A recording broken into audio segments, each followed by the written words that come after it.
RCR, la red que comunica y une al Perú.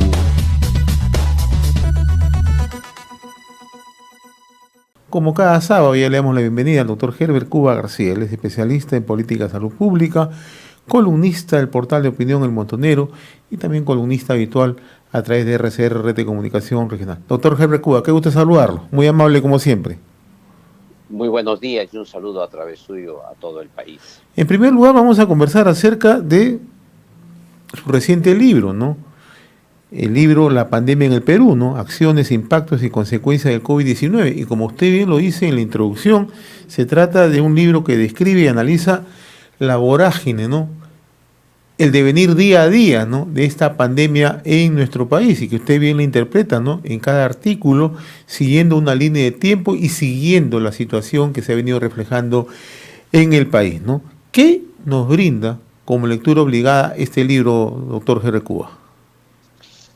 Creo que el principal aporte del libro tiene que ver con el enfoque no solo médico, sino también un enfoque político, social, cultural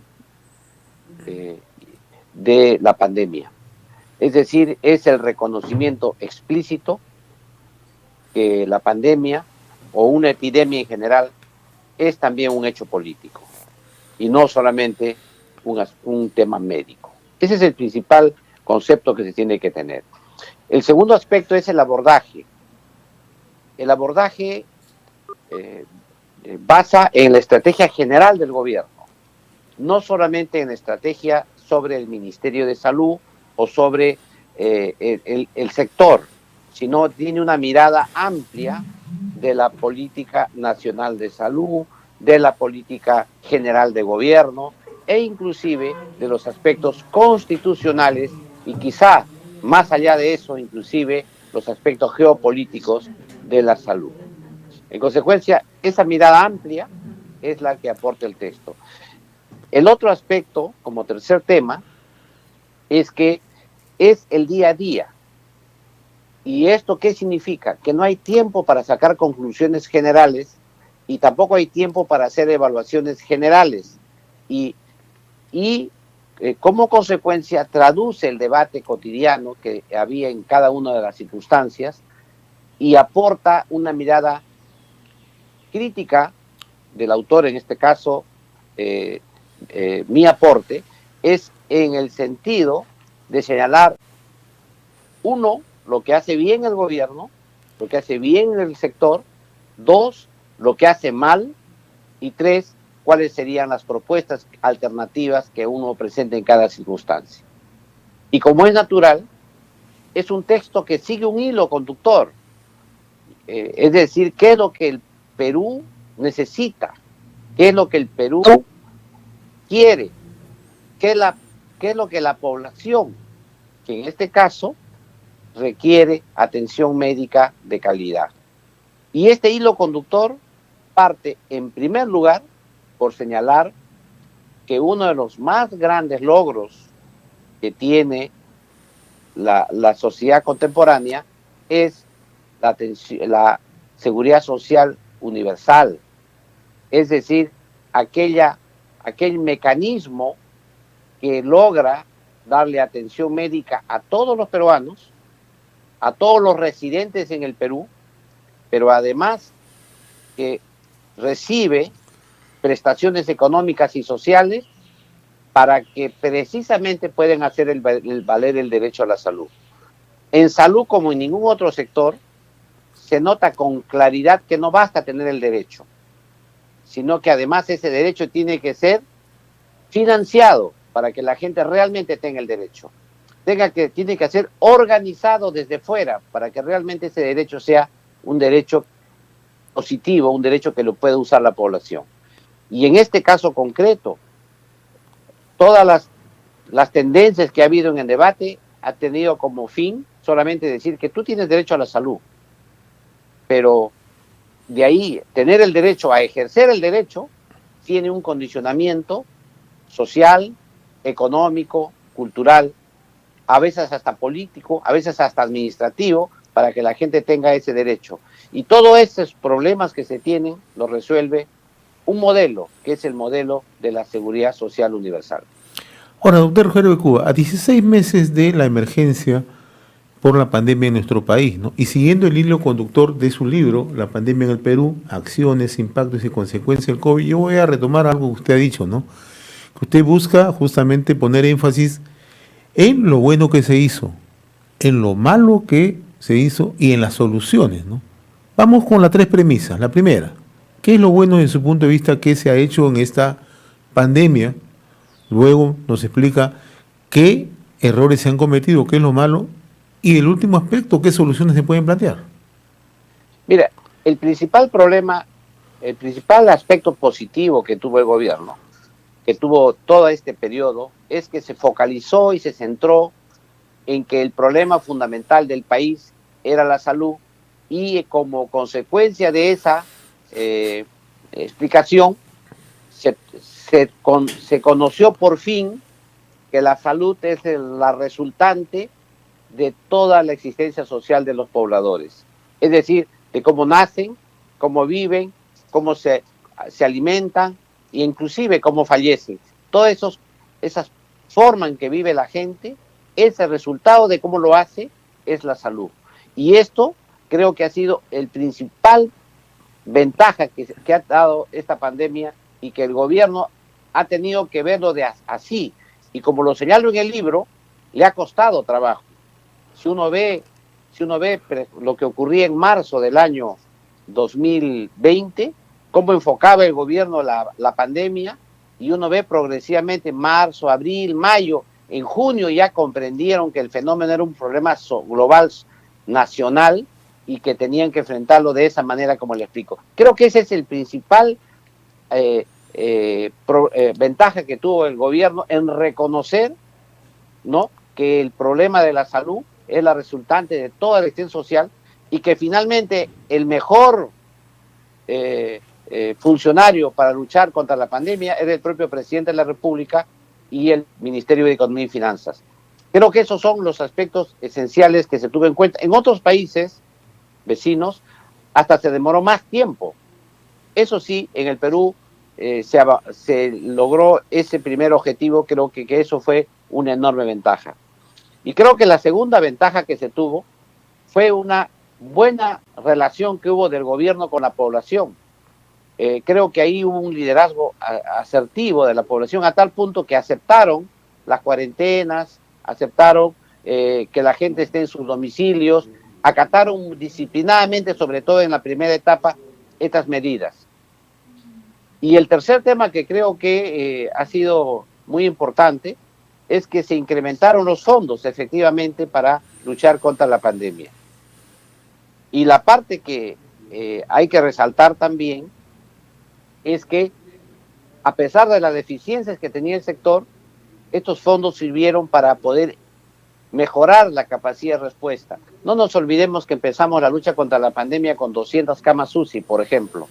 Hoy día tenemos 2.500, 2.600 camas UCI, que son todavía insuficientes. Lo ideal sería tener unos 7.000 camas UCI. Sin embargo, eso no ha ocurrido, que es la parte que vamos a conversar luego en el aspecto quizá crítico del problema.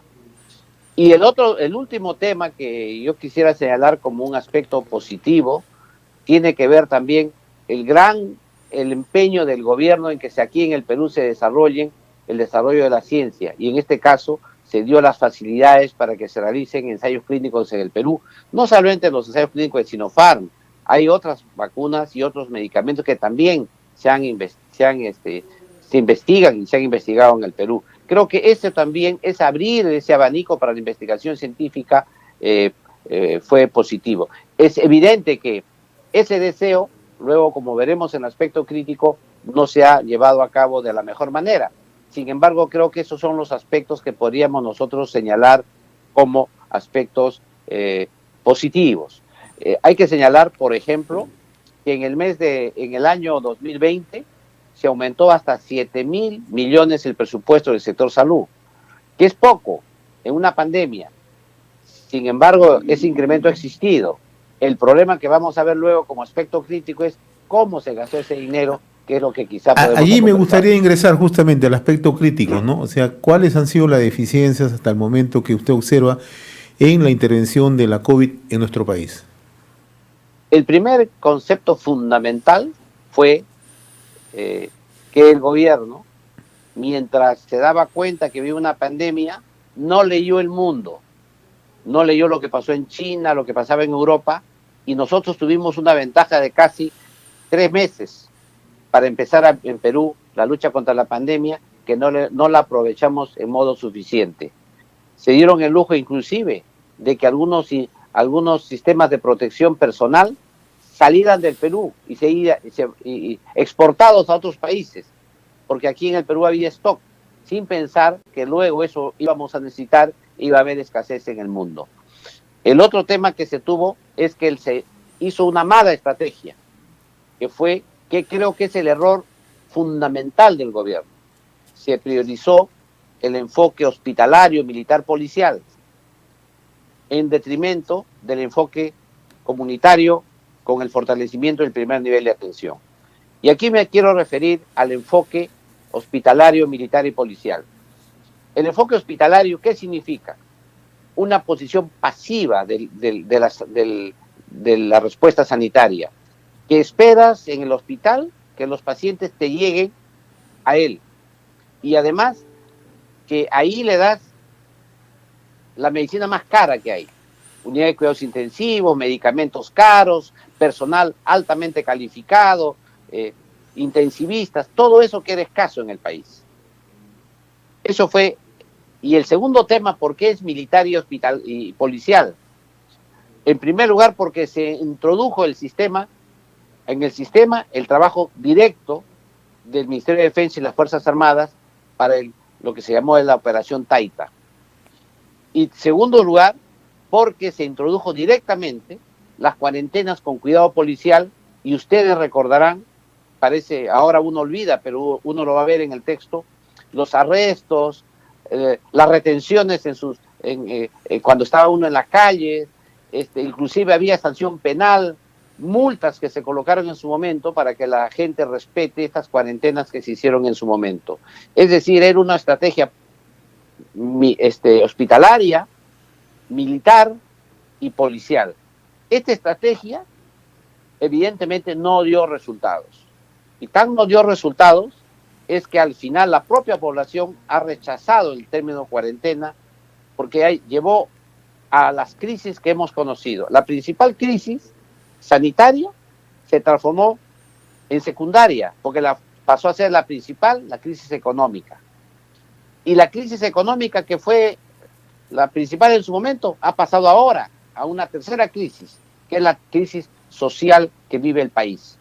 En otras palabras, en estos momentos estamos en una crisis de ingobernabilidad, una crisis de enorme polarización, precisamente como consecuencia de un traspaso de la crisis sanitaria a la crisis económica y ahora a la crisis social, que esperemos, con la sensatez que tenga, se pueda resolver. Ahora, en esa perspectiva, ¿cuáles deberían ya ser las soluciones, ¿no? Y hemos visto los dos aspectos, ¿no? Las cosas positivas que se han hecho y también los errores o las cosas negativas que han formado parte de esta intervención, ¿no? Ya mirando en perspectiva, mirando al horizonte, luego de esta elección o de esta situación que vivimos, ¿no? ¿Qué es lo que se tiene que hacer hacia adelante? Mire, me voy a pasar el periodo de que ya no toque el texto para responder a su pregunta. Las crisis tienen que ser resueltas exactamente al revés. Tenemos que resolver la crisis social, ¿ya? Vemos la crisis económica para poder resolver la crisis sanitaria. ¿Por qué tiene que ser así? Porque usted comprenderá que si en estos momentos no resolvemos la polarización extrema, que no es hoy, no empezó hoy, la polarización extrema, ¿no?, ya venía de atrás. Acuérdense usted del cierre del Congreso, que lo analizo en el libro. Es el primer artículo que se escribe. De ahí empieza la polarización y hoy día vemos la consecuencia y la agudización. Esta polarización extrema tiene que tener una solución constitucional, una solución, como se dice, de buenas maneras, de buenas formas, precisamente porque te va a permitir, ¿qué cosa? A través de una legitimidad y una legalidad del nuevo gobierno, poder enfrentar la crisis económica. Y la crisis económica tiene que pasar no solamente por resolver el tema del crecimiento, sino generar fundamentalmente la estabilidad económica, la confianza entre los actores. Necesitamos darle esa confianza para que la gente, para que el Perú obtenga endeudamiento, porque no nos olvidemos que acá hay dos posibilidades: o que el Perú entre a la maquinita del Banco Central de Reserva, que esperamos que no se haga, o dos, acudimos al endeudamiento externo. Si vamos al endeudamiento externo, necesitamos un país con confianza para que los actores internacionales nos presten dinero. En esa circunstancia, necesitamos mayor inversión para poder resolver la crisis sanitaria. Y en consecuencia, si no vemos esta integridad, esta forma de ver la solución a la crisis de la pandemia, no vamos a resolverla. La crisis va a continuar y vamos a entrar en una situación de dificultades si no resolvemos hoy día la crisis social. Bien, no quiero dejar al margen lo que está ocurriendo en estos momentos, luego de este análisis de su libro La pandemia en el Perú, doctor Herbert Cuba, ¿no? Lo que está ocurriendo en Arequipa, ¿no?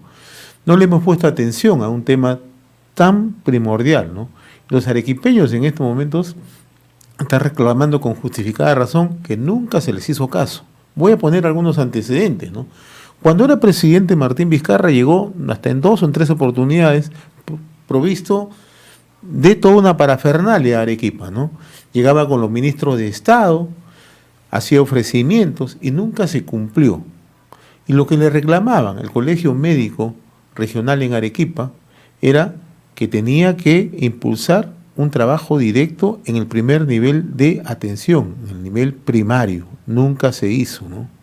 Luego los arequipeños, si usted lo recuerda, en agosto del año pasado tuvieron un crecimiento exponencial de casos y ya lo venían advirtiendo que venía una segunda ola incluso superior a la que se presentaba en Lima, y ahora tienen una situación bastante crítica. ¿Qué es lo que ha ocurrido realmente en Arequipa?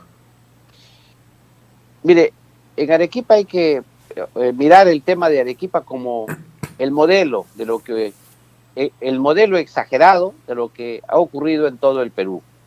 Uno de ellos fue Iquitos al comienzo de la pandemia, pero la gente decía, bueno, Iquitos está aislado, es difícil con Iquitos, pero el segundo ha sido Arequipa y por lo tanto lo de Arequipa sí deja lecciones ya serias.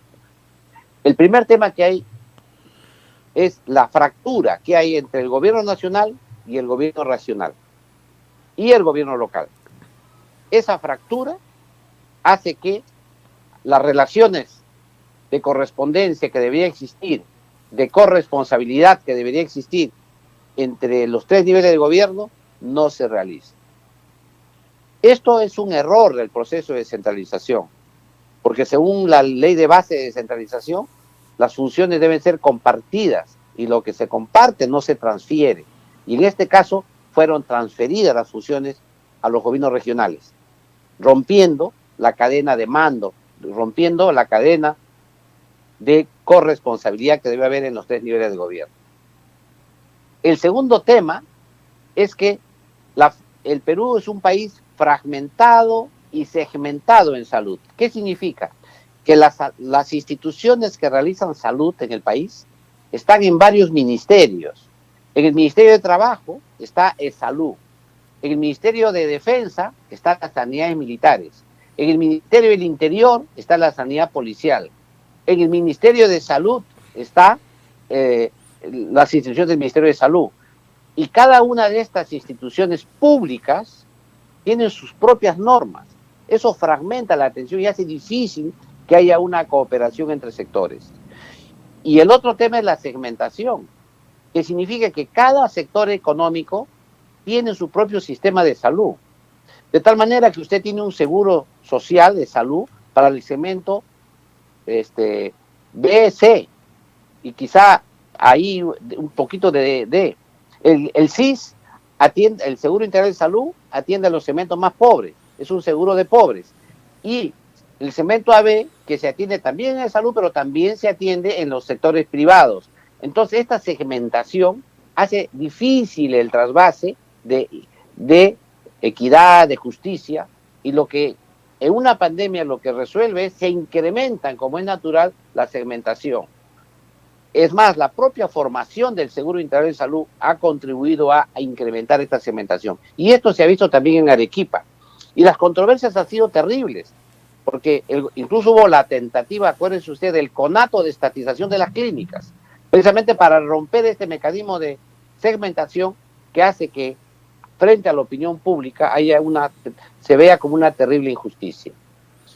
Y el otro tema que aquí se vio en Arequipa también fue que el gobierno quiso intervenir manu militari, la intervención en Arequipa, y a través de un decreto de urgencia creó una intervención a la región, generó un comando COVID en Arequipa, un comando de operaciones COVID que generó controversias con declaraciones a veces fuera de tono contra los médicos en Arequipa se realizaron, de algunos funcionarios públicos como la ex ministra de Salud, por ejemplo, que hizo que en Arequipa no pudieran conversar las autoridades. La gente que venía de Arequipa decía, el problema de Arequipa es que no conversan el seguro con el MINSA con el alcalde con el gobernador regional, ahí nadie conversa con nadie. Y los funcionarios que estaban a cargo de estas operaciones en Arequipa duraban poco tiempo. Y encima tenías que el presidente electo regional o el gobernador regional de Arequipa fue elegido con muy poca votación. O sea, tampoco tenía una legitimidad en la población. Todos esos temas que se han expresado en la forma en cómo se ha enfrentado la pandemia. Pero lo más grave de todo es que el gobierno se desentendió de Arequipa. En esta segunda ola, por ejemplo, ya desde el mes de marzo se veía el problema en Arequipa. En abril ya los casos se incrementaban. En mayo fue terrible, inclusive ya los gremios, los profesionales, el colegio médico, todos pedían que de una vez el apoyo a Arequipa. La gente pedía que el debate no se realice en Arequipa entre los dos candidatos presidenciales. Sin embargo, se realizaron. Y finalmente, ¿cómo concluyó eso? Con lo que tenemos ahora, por la aparición de una nueva variante, que es la variante India o Delta, como ahora se le conoce a esta nueva forma de virus. Esto ha sido el caso de Arequipa. Esto ha sido una terrible negligencia de parte del gobierno nacional porque no ha podido resolver los problemas que son inherentes al sistema. Y lo más grave, sabiendo que en Arequipa se venía una pandemia, un pico de ola extremadamente alto, no priorizaron la vacunación en Arequipa. Arequipa siguió con el plan nacional como todo burócrata, sin pensar que la realidad cambiante debería ajustar el plan para favorecer a los arequipeños. Muy bien, doctor Heber Cuba García, como cada sábado yo le agradezco la amabilidad de compartir esta comunicación con RCR, Red de Comunicación Regional. Hay muchas cosas que han quedado en el tintero, pero van a seguir formando parte de sendos análisis más adelante. Le agradezco la gentileza, como siempre, con RCR, Red de Comunicación Regional. Muy amable, gracias. RCR, la red que comunica y une al Perú.